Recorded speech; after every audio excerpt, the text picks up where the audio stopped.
Welcome to episode 169, originally published on the 28th of August 2025.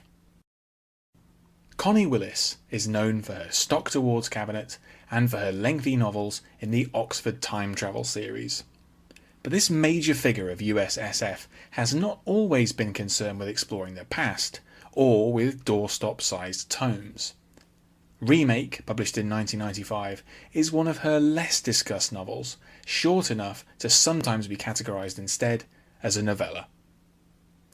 This is a story set in what was then the near future, and is now the recent past, potentially the year 2018. This is a story about the movie business, about a Hollywood system completely devoid of creativity and trapped in a grim cycle of reinventing and remixing old successes instead of doing anything new. It's also a story about computer-generated slop, made up of ground-up fragments of older works and passed off as something new. It's fair to say that 30 years on, Remake has some eerie connections with the way the 21st century is actually going.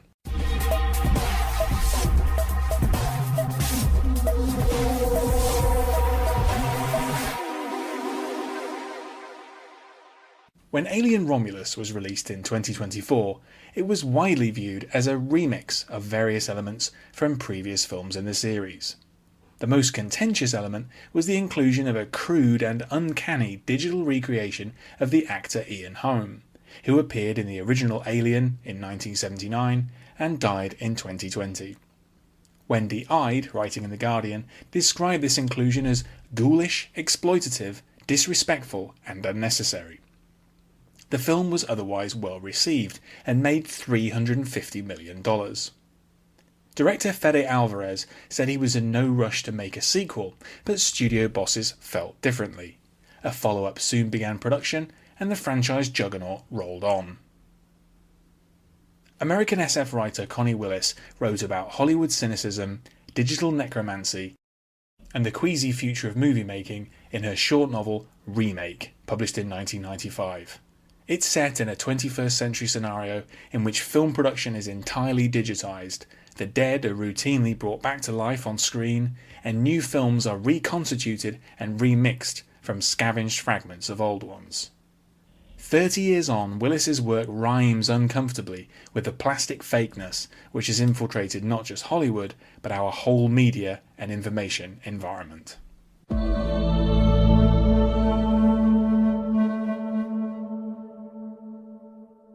In the early 21st century, likely the year 2018, Hollywood is undergoing rapid change. A series of corporate consolidations has led to the emergence of ILMGM as the dominant studio.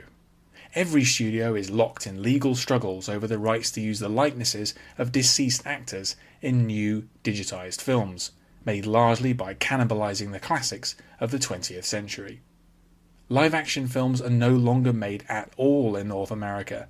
Only poorer countries like Brazil and China still rely on living, breathing actors. Tom is an editor in the precarious employment of a mogul at ILMGM. He makes a living by editing old films, chiefly by eliminating from them any sign of smoking or the consumption of alcohol.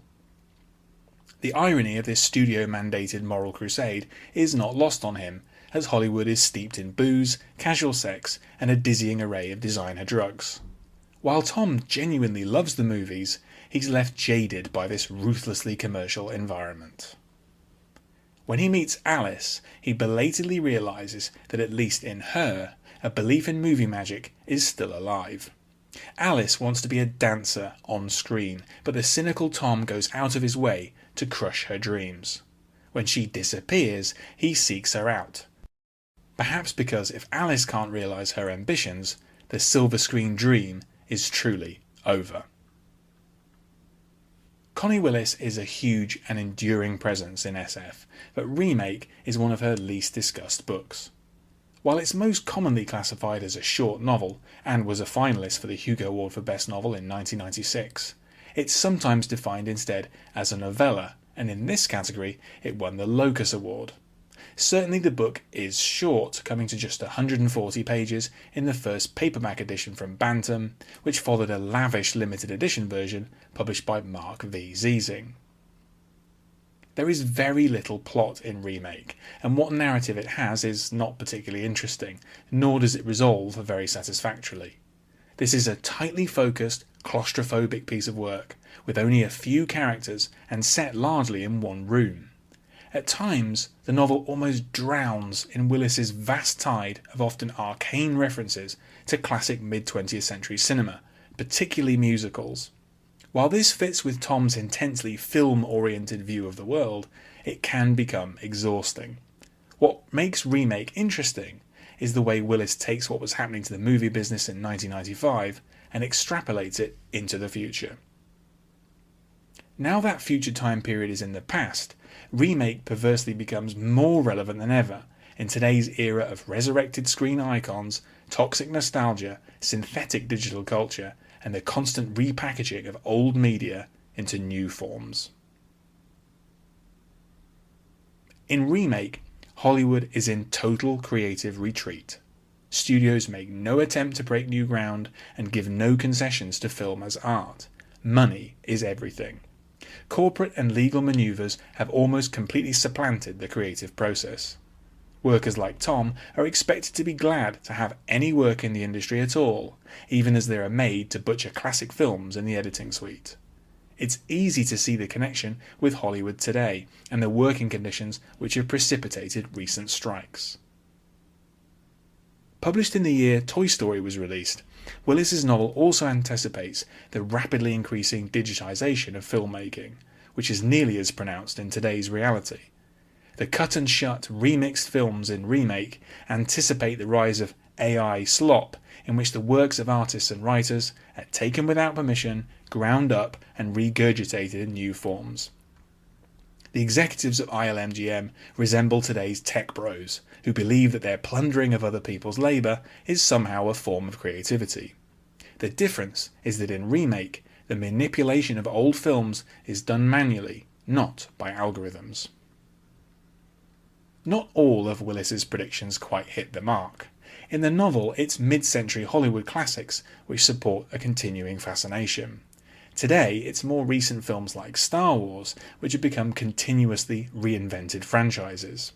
The kinds of films and personalities that Willis's characters are so focused on seem to be quickly receding into the rearview mirror. The likes of Gold Diggers of 1933, James Dean and Marilyn Monroe are clearly past the peak of their cultural significance.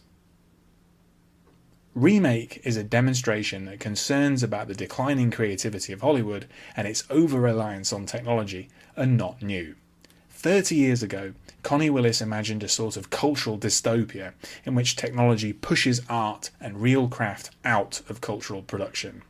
Today, this SF novel, with an unusual focus on the film business, has a wider resonance. One might say that it's not only film, but various other art forms that are receiving the Remake treatment. Willis's novel is a reminder that movie magic, and creativity more generally, is worth fighting for.